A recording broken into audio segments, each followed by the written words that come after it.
Hi everyone, it's Kasia from Tarot Map, and this is a video about May.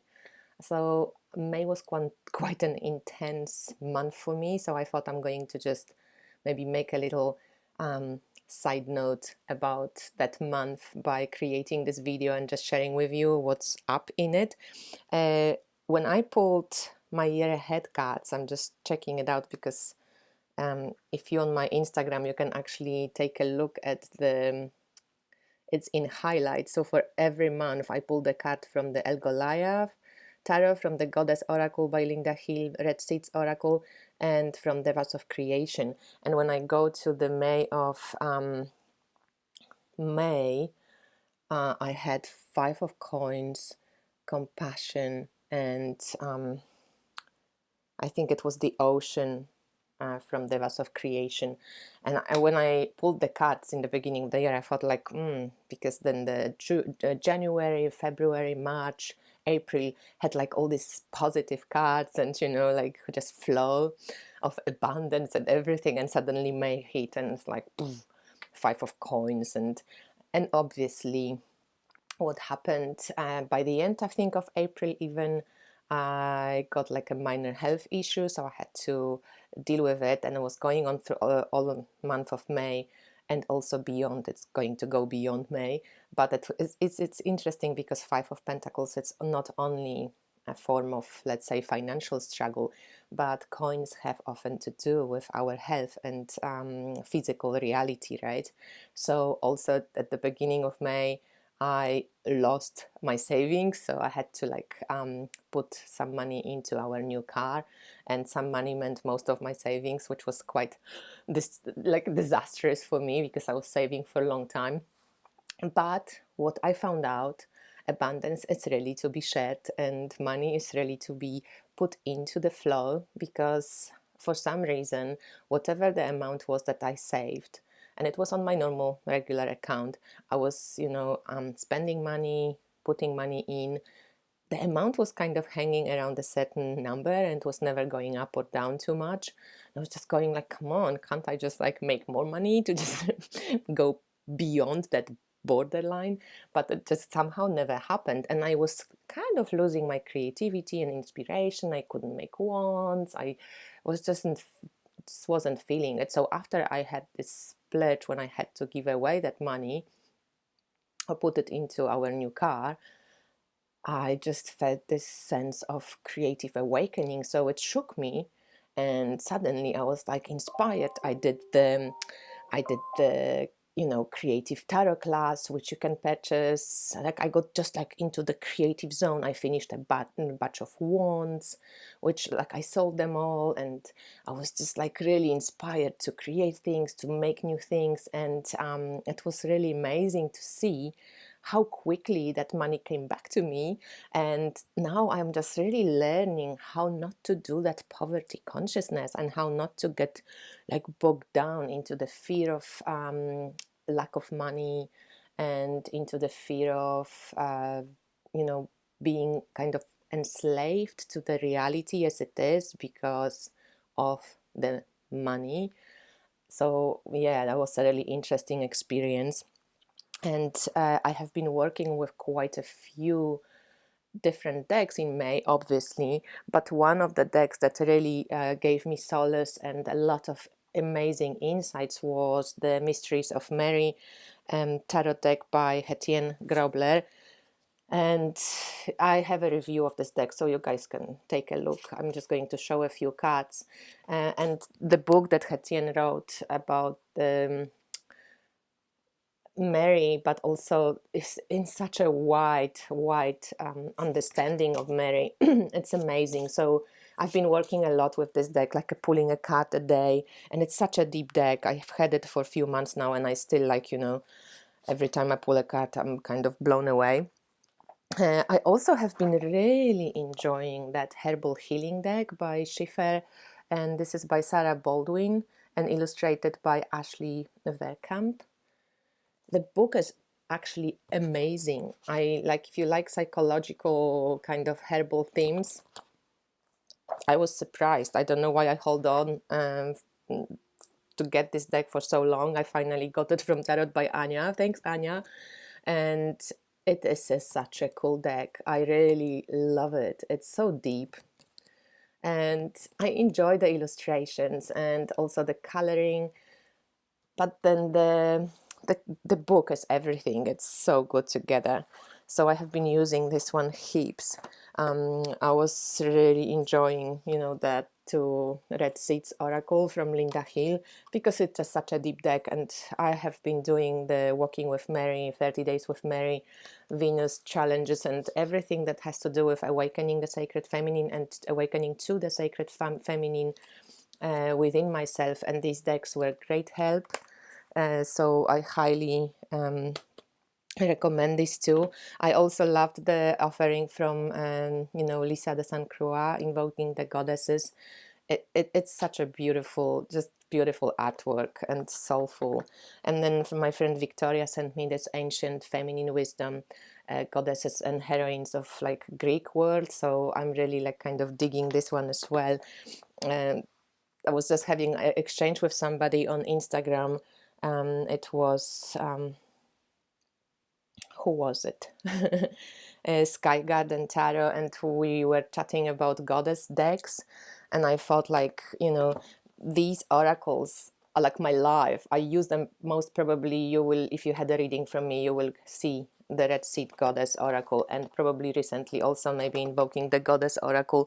But when it comes to the goddess decks as well, I love this Mythical Goddess Tarot and Dark Goddess Tarot, which is my top favorite. And now I at the end of my readings often pull also a card from like an advice from Mary, because I'm really close with this archetype right now. Throughout May, I was also not a very good member, because I really didn't have much time. Because after I kind of put this money into our new car, I had so much work suddenly. And my good friend Victoria from the States, I don't know if I can advertise her, if she even does it for for sale, but she did. She's collecting Tibetan bowls, and she does like beauty treatments, but also like spiritual healing. So she has done three nights in a row sound healing with her bowls for me.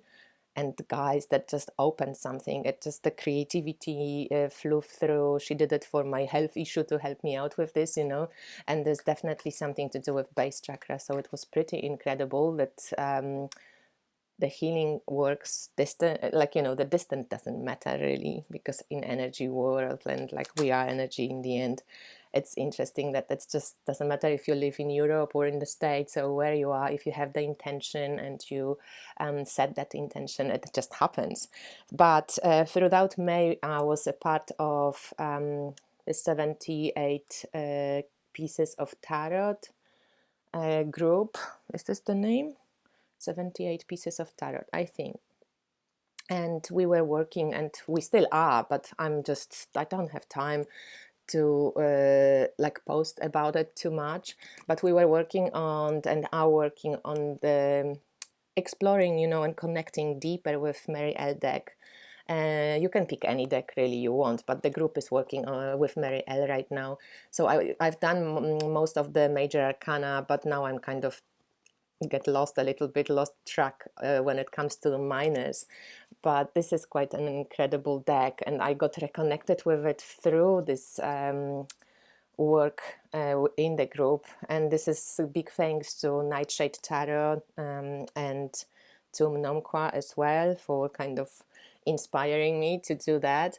And to say something like a secret, I have just recorded yesterday an interview with Mary White of the Mary L Tarot. Yes, that Mary White which created the deck, and it's going to be posted maybe in a month time, so keep checking it out.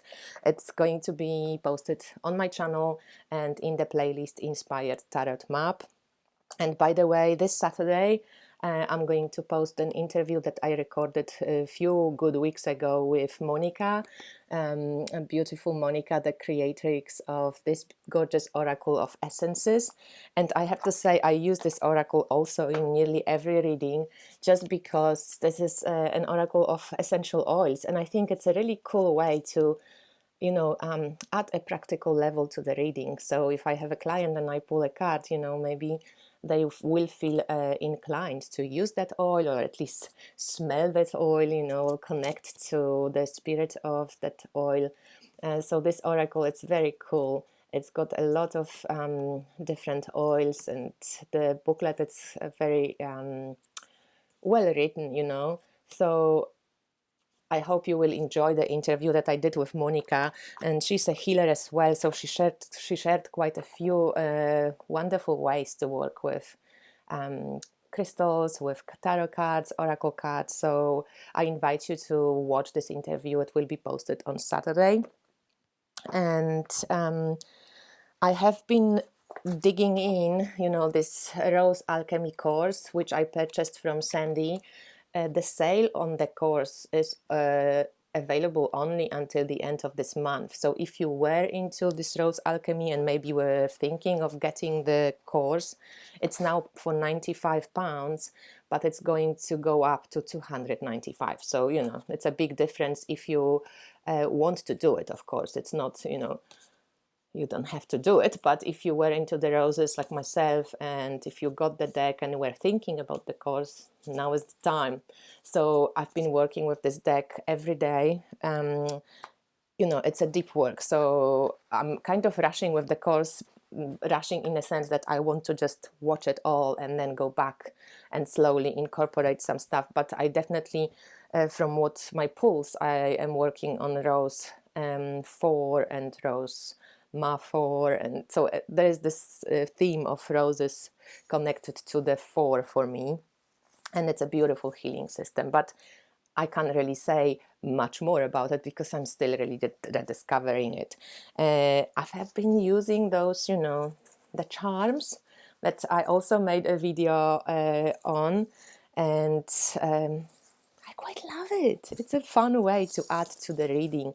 Because of the roses, I also get back to using a pendulum, which I haven't really used much, but I started doing, as I use, you can watch my report in the Rose Alchemy video when I did the review of the deck. I'm telling a story about how the little pendulum behaved when I was putting the cards on my body, and how it was behaving when I was putting it on the cards themselves. So it's interesting. This Wild Messenger deck, I'm using it quite often in my readings. I love the backs. I love it because it's 78 animals, so it's like a big oracle deck, and I actually keep using it more as an oracle deck, I have to say, even though the book is incredible and it's well written, it's really beautifully produced too. So I'm pulling like an animal alley for everyone who is, working with me. And another deck that I used quite a lot in readings, but I love it for myself, is this Story Medicine Tarot by Jessica Zinchuk. And this is one of my favorite decks. I think it goes Spolia, Dark Goddess Tarot, there's Mysteries of Mary, and the Story Medicine right now are really taking prevalence. Even the deck by Pranic Room, Tarot Ozarks, for now I put it on the back burner, but I love this deck so much as well. But yeah, this one is incredible, and it's really deep deck, and I love working with it and adding the oracle cards from the goddess decks. So I know it's maybe again self-advertising, but I actually really enjoy that tarot class that I prepared, and it's like over 70 minutes of really great tarot fun and like art feast.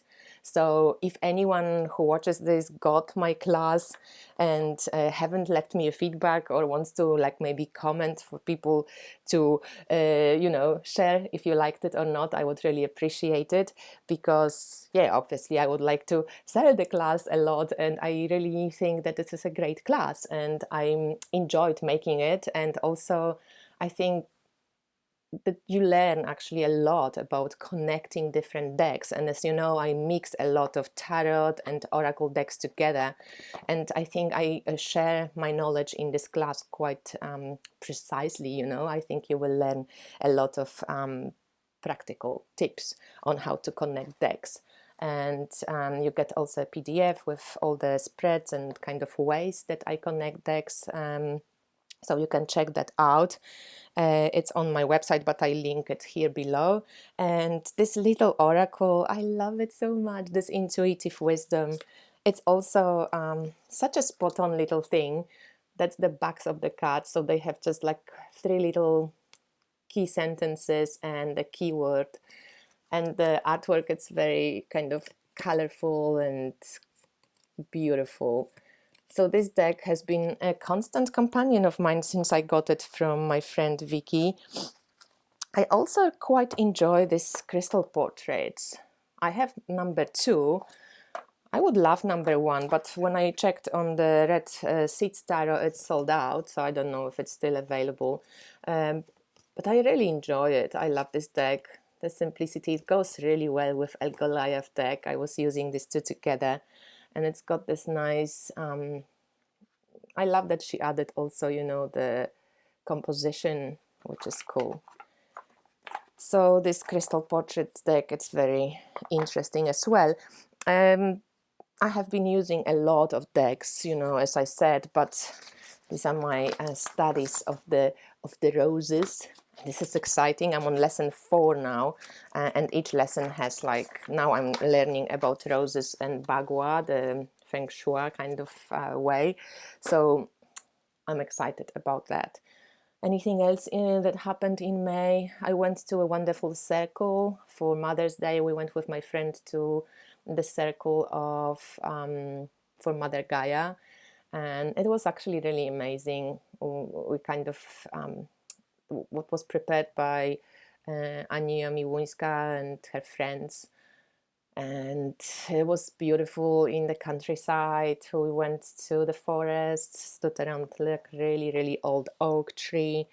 There was singing, good food, really nice people, and this mystery of playing out that one of us was, you know, the Mother Earth, and we were honoring all the species that are passing away and thanking them for being here with us, and kind of you know, the woman who played Ania played the Mother Gaia, and it was really moving. You know, it was a little bit like Hellinger's, when you do the Hellinger's way of like putting different people in different positions. I don't know how to say it in English, but you know what I mean. So that was like this kind of play of people were playing different animals, and there was Mother Gaia, and there was this egg and new life. Yeah, it was really incredible because you could really feel it. So that was May for me. I'm curious how you went with May, and if it was, it seems like May for me, even though it went quickly, like it was so packed with different things, and so many like things happened in May that it felt like it was a very long month. But yeah, it's nearly over, and all these beautiful flowers. I'm into the flowers, the roses. This is, you know, like my iPhone is like roses everywhere, roses. I was buying roses, surrounding myself with roses. It's just something, I just feel so drawn to sacred geometry of flowers. And yeah, the walking with Mary keeps just like taking me into new places. Oh, I can share also my new skull that arrived yesterday. It's a Mangano calcite skull from Ivo Manus, and it's like too bright, but you can see how it's got this Mangano calcite stripes, and you can feel the stripy bits a little bit because it's carved this way. And you know, it looks maybe gentle, the Mangano calcite, because it's like pale pink, but it's such a powerful skull. It arrived yesterday, and after 2 hours I suddenly felt like I had to go to the toilet and just vomit. And I wasn't sure what happened because I was okay in the morning. Maybe I ate something, who knows? But yeah, I was fine. I had 2 clients in the morning, and then you know, and the skull arrives, and I made some food, and I ate something, and I was like, so maybe it was very cleansing, because the cards I pulled for her they were so full on. Twice Tower, initiation from the herbal deck, a lot of fire element, and just keeper of the flame. And even the goddess cards that I put, like Bridget with this belly full of rose and about fire. So yeah, it's very kind of powerful skull. So I thought maybe it was a bit too powerful for me, because it just made me react in a funny way. But maybe it wasn't the skull. I don't know. It might have been a coincidence, but it just did happen around the same time. And then I had an interview with Mary White, and I thought, oh shit, how am I going to do it? I'm like so pale, you know, just vomited. And I told her, I'm like, oh, I just puked, but I'm okay, because I felt better after I returned something back to my toilet. Anyway, that might have been not such an interesting story to close the video, but that's what happened. And yeah, check out the Saturday's interview with Monica from this Oracle of the Essences for quite a treat on healing and just embracing your bliss. So thanks for watching, and I hope your May was wonderful. If you want to share anything, please do so in comments. I'd love to read it. Much love. Bye.